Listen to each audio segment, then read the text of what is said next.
देखो बच्चों, सवाल नंबर 36। 36 दिया है आपको।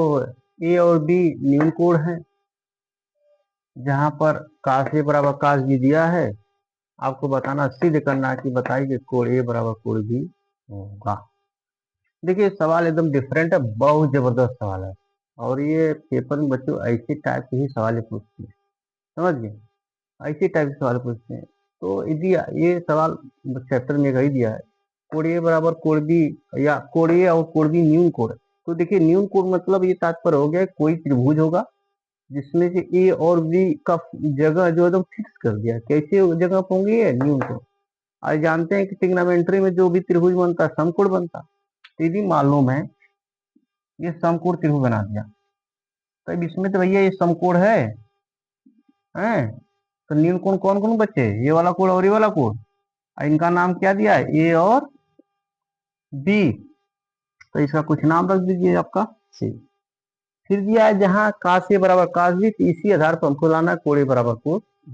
देखिए काश ए का मान रखिए यहां से, खोजिए काश ए बराबर क्या होता है बच्चों, आधार बटा के कर्ण।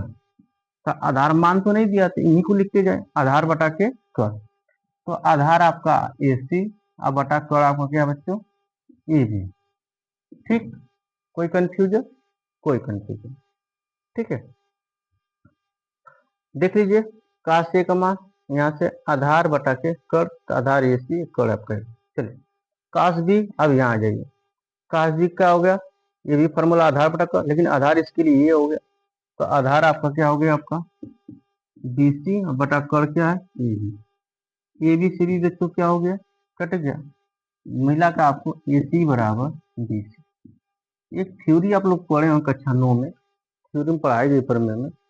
यदि किसी त्रिभुज की बराबर भुजाएं होते हैं तो उसके सामने के कोण भी आपस में क्या होते हैं, बराबर। आइए इस त्रिभुज दिया है ए सी बराबर बी सी। देखिए ए सी बराबर क्या है, बी सी है। तो ए सी के सामने कोण ये और बी सी के सामने कोण, दोनों आपके क्या हो जाएंगे, बराबर। तो ये अर्थात कह सकते हैं कोण बी बराबर कोण ए, अर्थात कोण ए बराबर कोण ए। कोई दिक्कत नहीं, प्रूफ। ठीक, सवाल कोई खास था नहीं, बस टेक्निक थी।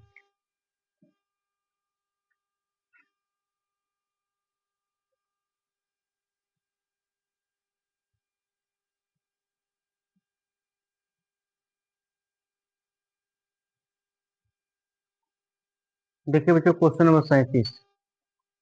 क्वेश्चन तो बहुत मस्त है, थोड़ा सा इसको आप ध्यान से देखिएगा। देखिए क्वेश्चन दिया त्रिभुज पी क्यू आर में कोण क्यू समकोण है। एक कंडीशन दिया, एक इक्वेशन दिया है, P R plus Q R बराबर 25 और पी क्यू बराबर 5। ठीक है, और तो ये मिला जुला करिए कि मतलब त्रिभुज पी क्यू आर जब भी जो बनेगा ना उसमें क्या होगा, तीनों भुजा निकल जाएगी। तो साइन की cos की tan की तो मान ऐसे ही निकल जाए। मतलब मेन थीम है कि त्रिभुज की तीनों भुजा निकालना। एक भुजा इसमें से दिया।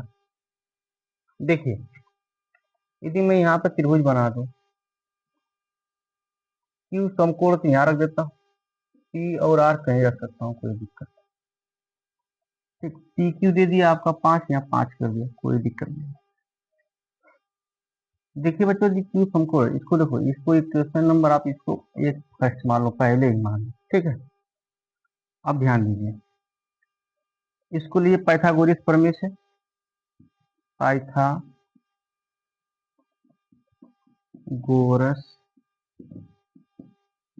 प्रमेय। ठीक, अब पाइथागोरस प्रमेय से क्या लेंगे, कौन है ना, पी आर का वर्ग बराबर क्यू आर का वर्ग अब प्लस पी क्यू का वर्ग। पी आर का वर्ग निकालना है, क्यू आर का वर्ग भी निकालना है। पी क्यू को मान दिया आप 5 का वर्ग, क्यू आर को लेते हैं पी आर का वर्ग माइनस क्यू आर का वर्ग बराबर 5 बचे 25। एक फार्मूला आप लोग पढ़े होंगे, A square minus D square formula होता है, पहले ब्रैकेट में ए प्लस बी, दूसरे ब्रैकेट में क्या होता है, ए माइनस बी। यदि नहीं पढ़े होंगे तो देख लीजिए, होता है फार्मूला कि ए स्क्वायर माइनस बी स्क्वायर बराबर होता है, पहले ब्रैकेट में A plus B, second bracket में होता है ए माइनस, ये तो कक्षा 6, 7, 8 में बताया जाता है। ठीक है बच्चे, 6, 7, 8 में। तो इसको लिख सकते हैं P R plus Q R, P R minus Q R बराबर 25। ध्यान दीजिए समीकरण ये क्या है, P R plus Q R बराबर कितना है 25। यहाँ बच्चों क्या रख देते हैं 25 रख देते हैं। तो P R minus Q R बराबर 25। तो P R minus Q R बराबर 25 बटा के काटे क्या आ जाएगा आपका 1। अर्थात ये हो गया कि पी आर माइनस में माइनस क्यू आर बराबर क्या आ गया आपका 1 आ गया। एक समीकरण नंबर आपका 2। अब समीकरण 1 और को देखिए, P R plus Q R, P R minus Q R. तो लिखेंगे समीकरण 1 को 2 को जोड़ने पे, जोड़िए 1 को लिख लेता हूँ मैं, P R plus Q R बराबर 25। समीकरण 1 आई है P R minus Q R बराबर 1। जोड़िए है आपका प्लस माइनस करिए, ये 2 पी आर आ गया, 25 से 26। देख लीजिए माइनस प्लस क्या हो गया आपका कट गया। ये P R plus P R बराबर 2 आर, 25 बराबर 1 26। तो पी आर बराबर निकालेंगे तो 26 बटा के 2 काटिए के बार में 13। तो पी आर बराबर आ गया आपका 13। पी आर का मान किस तरह से लिखेंगे यहाँ पर, पी आर का मान समीकरण 2 में रखने पर, समीकरण 2 क्या भी है ये पी आर माइनस, समीकरण 1 में रख देता हूँ मैं, थोड़ा आसान रहेगा। समीकरण 1 में रखने पर P R plus Q R बराबर 25। पी आर का मान दे दिया है 13, क्यू आर बराबर 25। तो क्यू आर बराबर निकालेंगे तो 25 माइनस 13, तो क्यू आर बराबर आ गया 12। ठीक, अब देखिए पी आर का मान आपको मिल गया 13, क्यू आर का मान मिल गया 12। अब क्या सवाल तो काम खत्म हो गया आपका, यही ना। साइन पी लंब बटा कर लंब 12 कर 13, काश पी आधार बटा कर 5 बटा 13, टेन पी लंब बटा आधार 12 बटा के 13। क्वेश्चन में तो कोई दम नहीं था, बस साइड आपका निकालना था। थोड़ा सवाल अच्छी थी, देख लीजिए।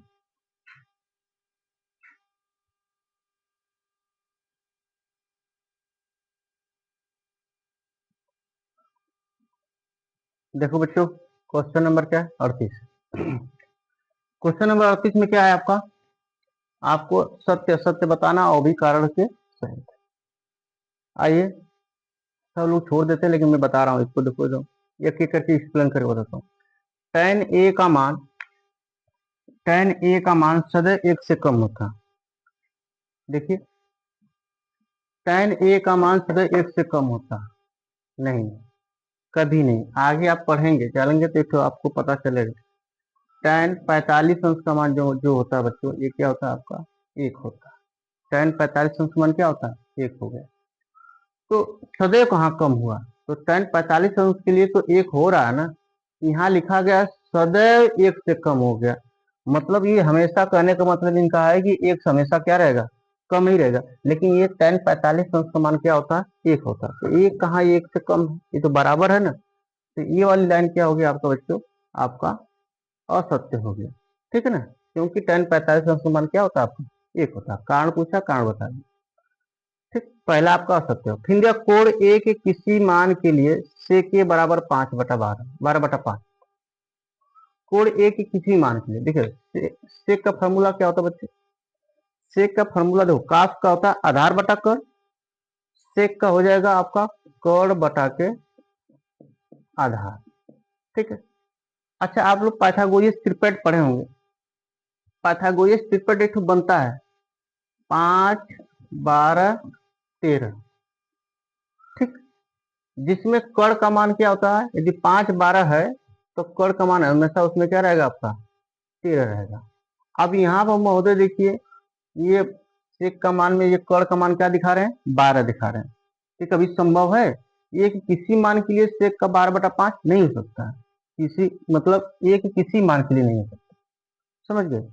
तो ये वाली लाइन भी क्या हो गया आपका औसत, क्योंकि देखिए ट्रिपलेट में ये बताता है कि 5 12 यदि है, त्रिभुज में 5 12 भुजाएं हैं तो एक कर्ण वाली भुजा हमेशा 13 रहनी चाहिए। यहाँ कर्ण वाली भुजा क्या दिख रही है आपको 12 दिख रही है, समझ गए। फार्मूला के हिसाब से कर्ण बटा आधार होता, कर्ण 12 दिखा रहा, जबकि ये क्या है गलत।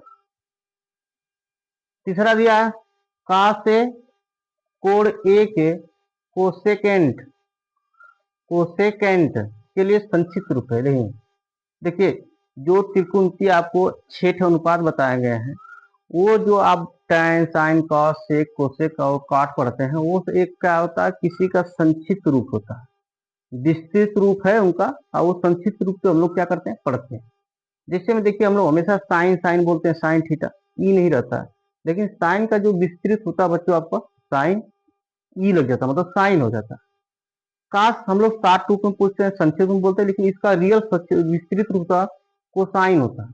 क्या होता है कॉस साइन होता है। जैसे कॉस खाली पढ़ के छोड़ देते हैं COS, लेकिन ये का कोसाइन होता है, समझ गए।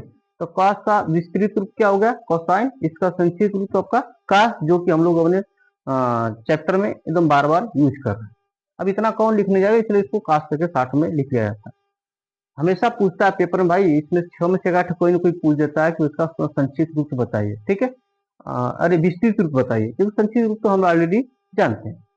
टैन का देख लीजिए, हम टैन करते हैं, लेकिन टेंजेंट होता है। क्या होता है टेंजेंट, TAN लिखते हैं ऑलरेडी, GENT टेंजेंट होता है, ठीक है। काट का सेम कॉटेजेंट, कॉटेंजेंट होता है, कॉटेंजेंट होता है, टेंजेंट कॉटेंजेंट, ठीक है। सेक सेकेंट होता है, सेकेंट होता है, क्या होता है सेकेंट होता है। सेक संक्षिप्त रूप है, इसका विस्तृत रूप का सेकेंट होता है। कोसेक कोसेकेंट होता है। यहाँ देखिए क्या होता है कोसेक कोसेक। अब देखिए काश को बोला कि इसका जो है विस्तृत रूप कोसेक्वेंट होता है, जबकि ये क्या होता है ये कोसेक का होता है। किसका ये होता है कोसेक का। तो ये जो इसका कोसेकेंड का जो संक्षिप्त रूप होगा आपका काश ना होकर क्या होगा कोसेक होगा, क्योंकि बोला काश ए कोण ए के कोसेकेंट के लिए संक्षिप्त रूप, मतलब इसको संक्षिप्त रूप बता रहा, तो कोसेकेंट का संक्षिप्त रूप क्या आपका होता कोसेक होता है ना। तो ये क्या हो गया आपका यहाँ पर काश है, इसलिए भी क्या हो गया आपका असत्य है। इसी बहाने सबको मैंने बता दिया, ठीक है। आप लोग नोट कर लेना इसका, तो अब सिर्फ ठीक। फिर दिया है कॉट ए, काट और ए का गुणफल, नहीं नहीं नहीं ये गलत है। देखिए बच्चों जब भी हम लोग लिखते हैं tan A कॉट A, तो इसका मतलब नहीं कि बीच में गुणे का चिन्ह होता है, नहीं नहीं नहीं ऐसा नहीं।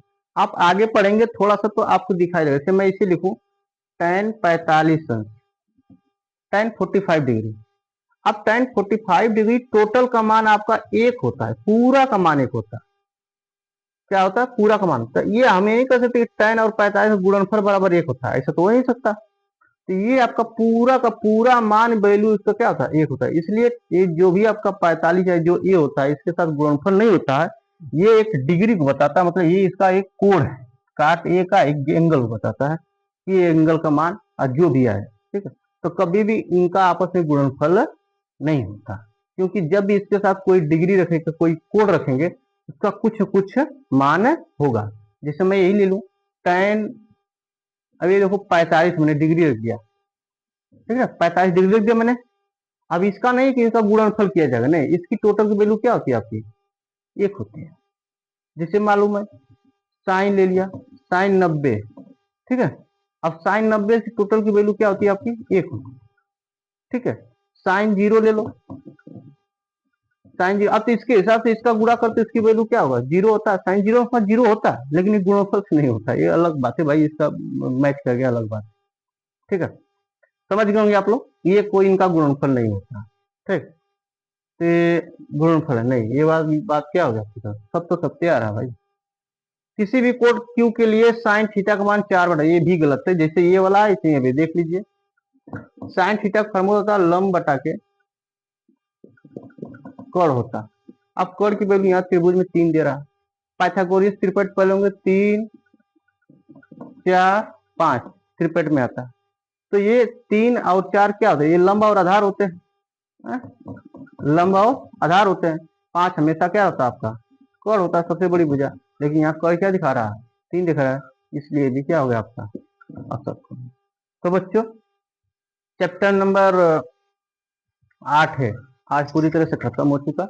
ठीक, यदि कोई समस्या आती है, कुछ भी आता है इस एक्सरसाइज इस चैप्टर से, तो आप लोग कमेंट बॉक्स में लिखिएगा, हम कमेंट पढ़ेंगे और उसका जो भी समस्या आपका रहेगा उस समस्या का समाधान हम अवश्य करेंगे। धन्यवाद।